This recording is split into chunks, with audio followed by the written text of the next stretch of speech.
자, 이번엔 제주도 체육회 산하에 있는 한 기관의 이야기입니다. 이 기관에서 여직원이 남자 상사로부터 성희롱을 당하는 일이 벌어졌습니다. 이 사건은 체육회 고충심의위원회에서 성희롱에 해당된다는 판정이 나왔는데 어찌된 일인지 가해했던 상사는 업무에 복귀를 했습니다. 홍수연 기자가 취재했습니다.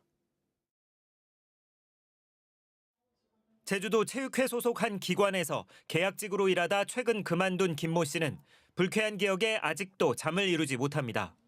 상사가 개인 면담 등의 자리에서 신체를 만지는 일이 이어졌기 때문입니다. 입사 초기부터 시작된 접촉은 수개월 동안 계속됐고 김 씨는 업무 부담 등을 견디지 못해 병원 응급실에 실려가기도 했습니다. 결국 공황장애 진단을 받은 김 씨는 지난해 11월 가해 상사를 성희롱 등으로 스포츠윤리센터와 국가인권위원회 등에 신고했습니다.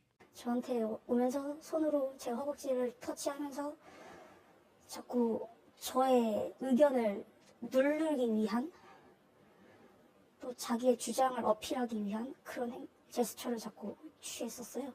사건을 인지한 제주도 체육회는 지난해 12월 중순 가해자를 피해자와 분리 조치하고 성고충 심의위원회를 소집했습니다. 가해자와 피해자, 참고인 등을 상대로 조사를 벌인 성고충 심의위는 최근 피해자 등에 대한 가해 행위에 성희롱이 인정된다는 판정을 내렸습니다. 그런데 이 같은 판정에도 가해 상사는 지난 20일부터 업무에 복귀했습니다. 제주도 체육회가 조사가 진행되는 동안 피해자가 계약 만료로 퇴사했다며 가해자에 대한 분리 조치를 해제하고 업무에 복귀하도록 한 겁니다. 피해자들에 대한 보호 조치는 되어야 되는데 그건 전혀 없고 그냥 사무적인 일로만 행정 처리했다. 이렇게 행동을 하니까 그게 너무 어이가 없고 화가 나고. 이에 대해 제주도 체육회는 성희롱에 해당된다는 판단 결과에 따라 조만간 인사위원회를 열어 행위자에 대한 징계를 결정할 계획이라고 밝혔습니다.